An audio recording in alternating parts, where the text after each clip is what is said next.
الحمد لله رب العالمين والعاقبة للمتقين والصلاة والسلام على سيدنا ومولانا محمد وعلى آله وصحبه أجمعين.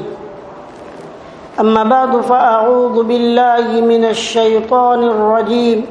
بسم الله الرحمن الرحيم.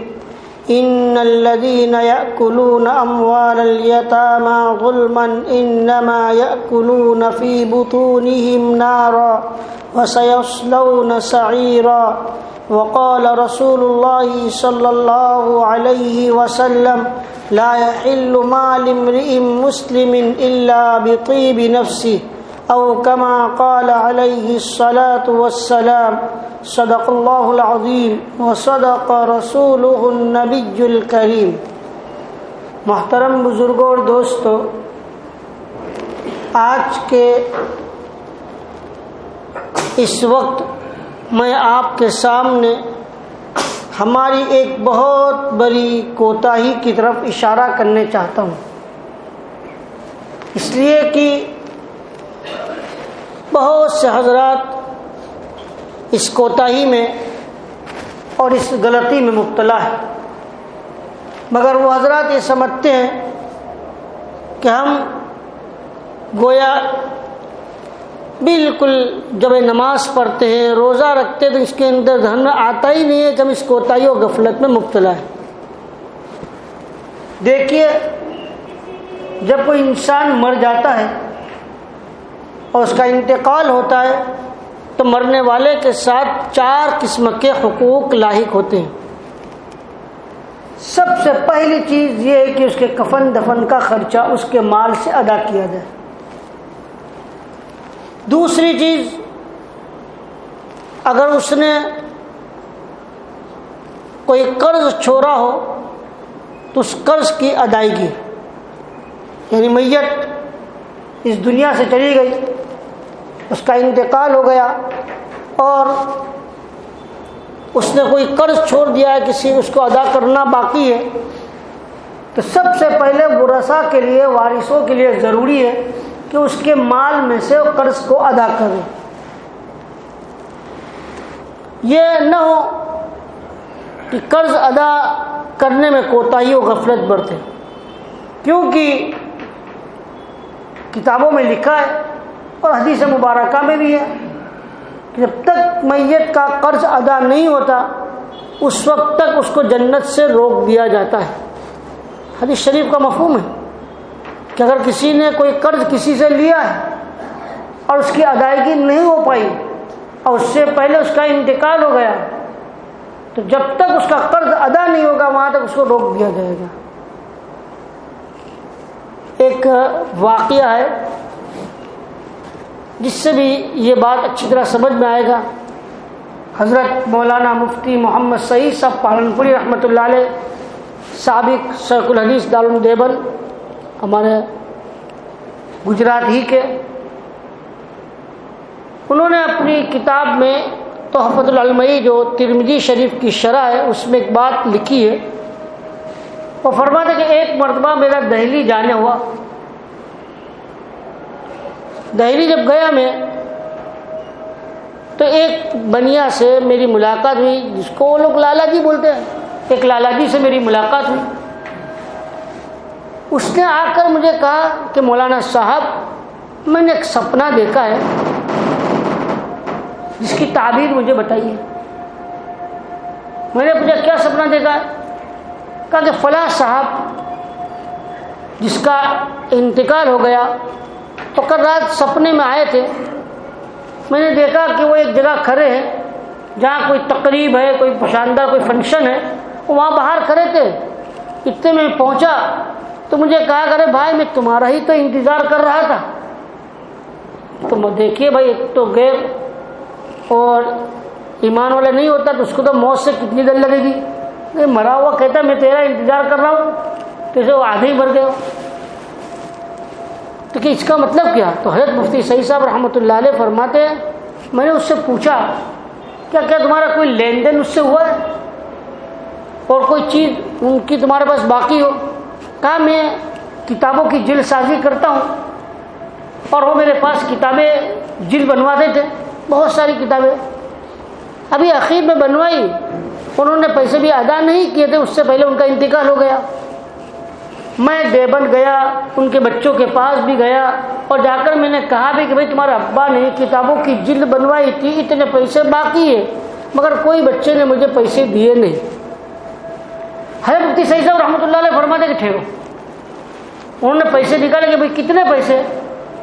کہا کہ اتنے. کہا لو یہ. تو کیوں آپ دے رہے ہو؟ کہا کہ دیکھیے اصل بات یہ ہے، جو فنکشن آپ دیکھ رہے تھے تقریب، وہ جنت ہے.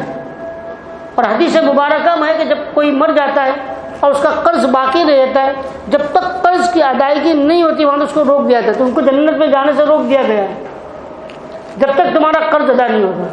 اس لیے آپ لے لیجئے اور ان کو معاف کر دیجیے. انہوں نے پھر ان کو معاف کر دیا، لیا نہیں. خیر مجھے تو یہ بتلانا ہے کہ جو آج عام طور پر بہت آسانی سے ہم قرض لے لیتے ہیں، ابھی دینے کا نام نہیں لیتے، اور سے ہمارے بھائی ہیں وہ اتنا آسانی سے قرض لے لیتے اور دینے میں اتنی ٹال مٹول کرتے جس کی کوئی حد نہیں. یہ عنوان جو ہے اس لیے چاہتا کہ بار بار کہا جائے کہ یہ قرض لینا اور قرض لے کر قرض کی ادائیگی نہ کرنا یہ کوئی آسان چیز نہیں ہے. یہ بہت خطرناک چیز ہے، اور اس کا کل قیامت کے دن جب دینے کا نمبر آئے گا تو بہت مشکل ہوگا. آج تو ایسے ہیں اتنے بہت بھولے بھالے اور اتنے مجبور بن کر آتے ہیں، پھر قرض لے کر جاتے ہیں تو ایسے پلٹ کر جاتے کہ دیکھتے بھی نہیں. ہمارے سب حضرات تاجر حضرات ہیں، بہت سے ایسے بھی جا رہے ہیں جنہیں معلوم ہے. اس لیے قرض کی ادائیگی کا اہتمام پر اللہ تعالی کے رسول صلی اللہ علیہ وسلم نے بہت سختی سے بیان فرمایا. اگر کسی نے قرض لیا اور اس نے ادا کرنے کی ارادہ نہیں ہے، بہت خطرناک گناہ. یہاں پر بھی اگر کوئی انسان مر جائے اور اس نے قرض چھوڑا ہو تو ورثاء کو چاہیے وارثین کو پہلے اپنے مرنے والے مرحوم کے قرض کو ادا کر دے، چاہے اس قرض کی ادائیگی میں سارا مال دے دینا پڑے، کوئی چیز ہاتھ میں نہ آئے، ورنہ بیچارہ وہ مرنے والا بڑا پریشان ہوگا. تو دو چیز. تیسری چیز کہ اگر اس نے جائز وصیت کی ہے تو اس وصیت میں سے 1/3 مال میں سے اس کی وصیت کو پورا کرنا ضروری ہے. کسی کا انتقال ہوا اور اس نے کہا کہ میری ملکت میں سے فلاں کو اتنا دے دینا، اب اس کے پورے مال میں سے 1/3 مال میں سے ان کی وصیت کو ادا کرنا ضروری ہے. جائز وصیت ہو، مسجد بنانے کی وصیت کی، مسجد میں دینے کی وصیت کی ہو، مدرسے میں دینے کی وصیت کی ہو، کسی جگہ کنواں بنانے کی وصیت کی ہو، کچھ بھی ہو، کوئی بھی وصیت اگر مرنے والے نے کی اور اگر آپ کے پاس وہ وصیت آ گئی اور آپ کو معلوم ہو گیا تو اس کے مال میں 1/3 مال میں سے اس کی وصیت کو پورا کرنا ضروری. اور چوتھی چیز جس کو میں ابھی بتلا رہا تھا کہ جو بہت ہمارے یہاں سنگین گناہ، بہت خطرناک کوتاہی ہوتی ہے، وہ یہ ہے کہ اس کی میراث کی تقسیم.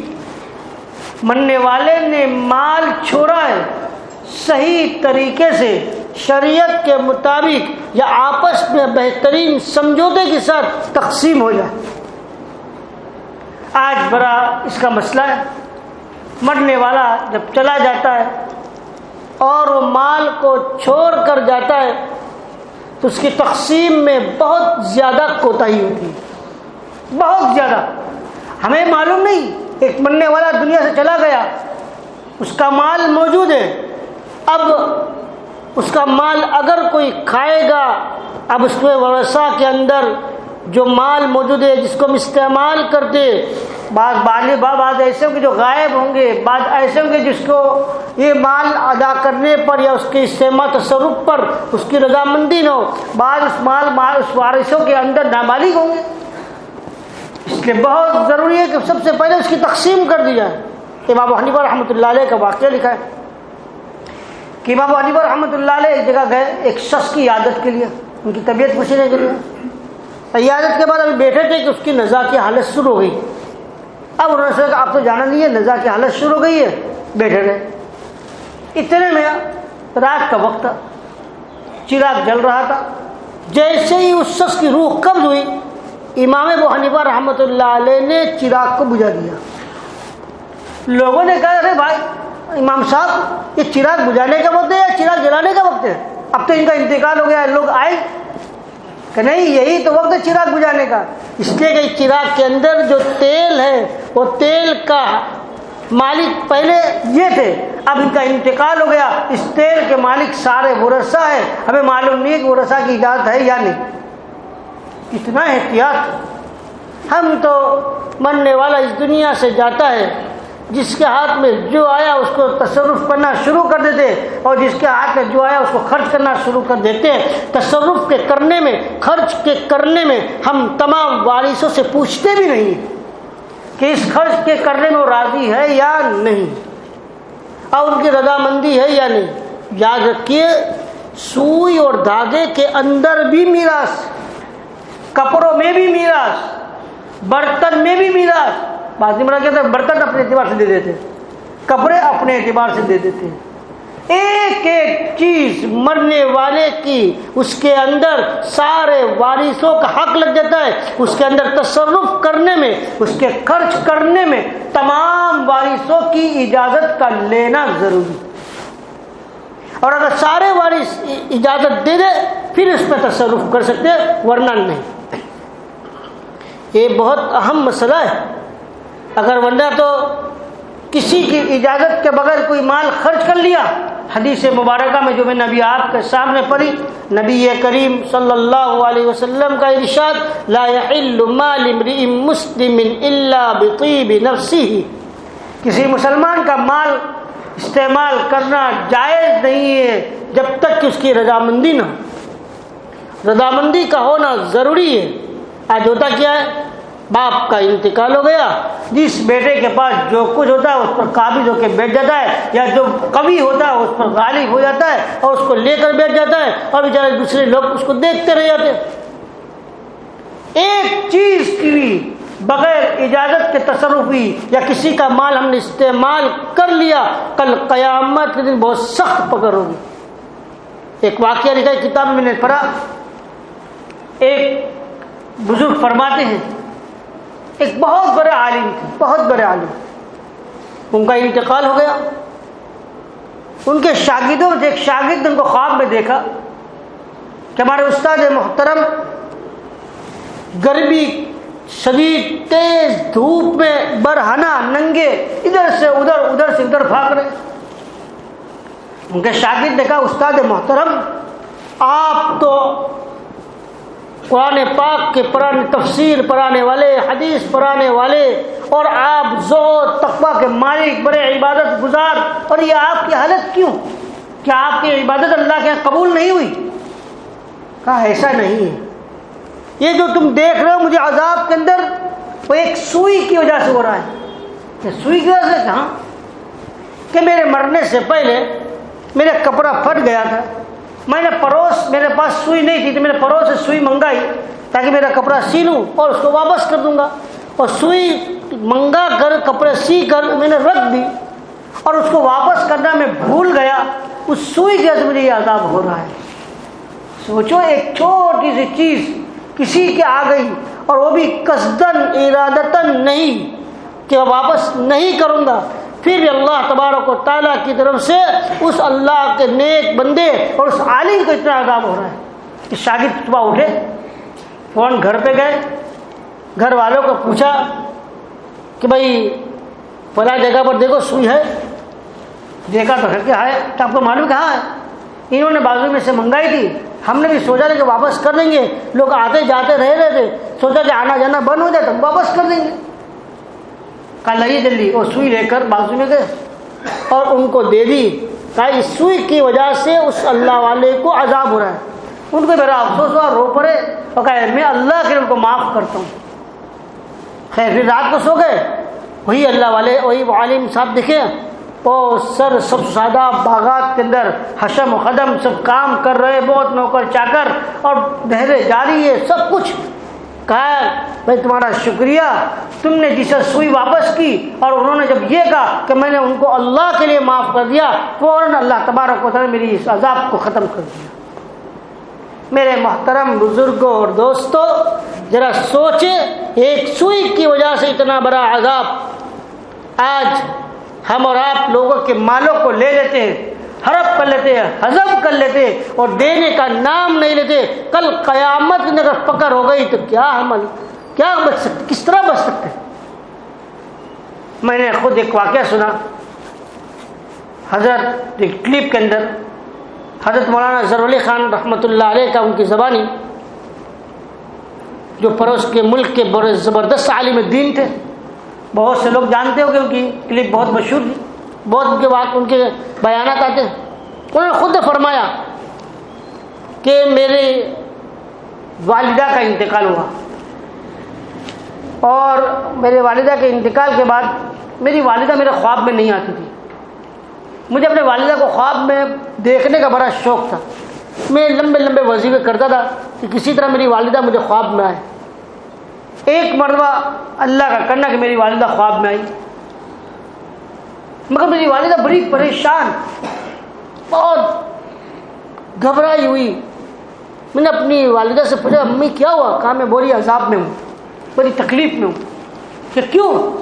کہا کہ اصل بات یہ ہے کہ بیٹے کچھ وقت کچھ کام کے وقت کوئی ضرورت پیش آ گئی فرائی پین کی، تو میں نے پڑوس سے منگا لی تھی جو تمہاری مامی ہوتی ہیں، اور کھانا بنا لیا اور سوچا کہ میں فوراً اس کو واپس کر دوں، لیکن اس کو واپس بھیجنے سے پہلے میں دنیا سے چل بسی. تم جلدی سے جاؤ اور فلاں جگہ رکھیے، اس کو تمہاری مامی کو دیا، میں اس کی وجہ سے عذاب میں مبتلا ہوں. حضرت مولانا ظفر علی خان رحمۃ اللہ علیہ فرماتے کہ میں تھوڑا دور ایک جگہ مسجد میں امامت کراتا تھا. میں صبح کی نماز پڑھی اور وہیں سے مسجد سے نکل چکا اور بس پکڑ کر میں اپنے گھر آیا. اپنے گھر پہ آ کر تلاش کیا، وہاں سے فرائی پین ملی اور میں نے بروس میں جا کر اپنی مامی کو دیا اور اپنی مامی کو بتایا یہ ہوا. اب ذرا سوچئے، ایک چیز لی ہے، نہ دینے کے ارادے سے نہیں، مگر نہ دے سکے، اس پر اللہ تبارک و تعالیٰ کی طرف سے اتنی سخت پکڑ. چلو یہ تو ہمارا اور آپ کے واقعات میں 2 صحابی رضی اللہ عنہ کا واقعہ بیان کروں، جس کے بارے میں قرآن کہتا ہے رضی اللہ عنہم ورضوا عنہ، اللہ ان سے راضی، وہ اللہ سے راضی، اور جن کی رضامندی کا سرٹیفکیٹ اللہ تبارک و تعالیٰ دیتا ہو. ان کے 2 صحابی کا قصہ. ایک صحابی ہے تو عوف ابن مالک اور ایک صحابی ہے صعب ابن حسامہ. دونوں گہرے دوست تھے، بہت گہرے دوست. ایک دوسرے نے معاہدہ کیا. صعب ابن حسامہ نے کہا کہ دیکھو ہم ایک معاہدہ کریں، جو مر جائے وہ اپنے ساتھی کے خواب میں آ کر اپنی کارگزاری بیان کرے کہ مجھ پر کیا گزرا. حضرت عوف ابن مالک نے کہا ایسا بھی ہو سکتا ہے؟ ہاں بالکل، اللہ کے رسول صلی اللہ علیہ وسلم نے فرمایا ہے کہ مرنے والا بعد میں اپنے ساتھی کے خواب میں آ سکتا ہے. تو اچھا معاہدہ کر لیا. اتفاق سے صعب ابن حسامہ کا انتقال ہو گیا جس نے معاہدہ کیا. رات کو حضرت عوف ابن مالک کے خواب میں اپنے دوست اور صعب ابن حسامہ آئے. دیکھا کہ بڑے پریشان. کہا کیسے گزری؟ کہ نہیں بہت مشکل ہے، بہت مشکل. کہا یہ گردن پر زخم ہے، یہ کیا ہے؟ کہا اصل بات یہ ہے کہ 10 درہم ایک یہودی سے لیے تھے اور اس کو ادا کرنے سے پہلے میرا انتقال ہو گیا، ابھی میں نے اس کو استعمال بھی نہیں کیے. تم جلدی سے صبح اٹھ کر میں نے میرے گھر کے اوپر والے حصے میں ترکش میں وہ 10 دینار رکھے، تم اس کو دے دینا. اتنے میں دیکھا کہ انگلیاں دیکھی، انگلیوں پر کچھ کپڑا لپیٹا تھا، اندر زخم لگتا تھا. کہا یہ کیا ہوا؟ کہ اصل یہ ہوا یہ کہ میرے کو زخم لگ گئے تھے، مجھے برداشت نہیں ہوا تو میں نے اپنی انگلیوں کو نوچ ڈالا اور اس کی وجہ سے میرا انتقال ہو گیا. تو اللہ تبارک و تعالیٰ فرمایا جس کو تم نے خود بگاڑا ہے اس کو اچھا نہیں کریں گے. حضرت عوف بن مالک فرماتے صبح جب میں اٹھا، اٹھتے ہی پہلے میں ان کے گھر گیا اور ان کو کہا کہ دیکھو فلاں جگہ پر ترکش رکھا ہوا ہے، اس میں کچھ ہے؟ تو دیکھا ہاں اس میں 10 دینار تھے. میں نے اس 10 دینار کو لے کر جس کے پاس ہے اس کو ادا کر دی اور فوراً میں نبی کریم صلی اللہ علیہ وسلم کی خدمت اقدس میں پہنچا اور جا کر میں نے کہا یا رسول اللہ صلی اللہ علیہ وسلم، میں نے رات کو خواب دیکھا ہے اور خواب میں نے صاحب کو اس طرح کہتے ہوئے دیکھا اور ان کی گردن پر زخم اور اسی طرح ان کے ہاتھ اور کی انگلیاں پر زخم تھا۔ نبی اکرم صلی اللہ علیہ وسلم نے دعا فرمائی، یا اللہ عوف ابن مالک کی مغفرت فرما۔ بس رات کو خواب میں جب دیکھا حضرت عوف صاحب نے حضرت عوف ابن مالک کا شکریہ ادا کیا، زخم بھی ختم ہو چکا تھا اور ہاتھ بھی اچھے ہو چکے تھے نبی کریم صلی اللہ علیہ وسلم کی دعا کی برکت سے۔ محترم حضرات، یہ کچھ باتیں جو آپ کے سامنے کی جا رہی ہے، دیکھیے آج معاملہ بڑا سخت ہے۔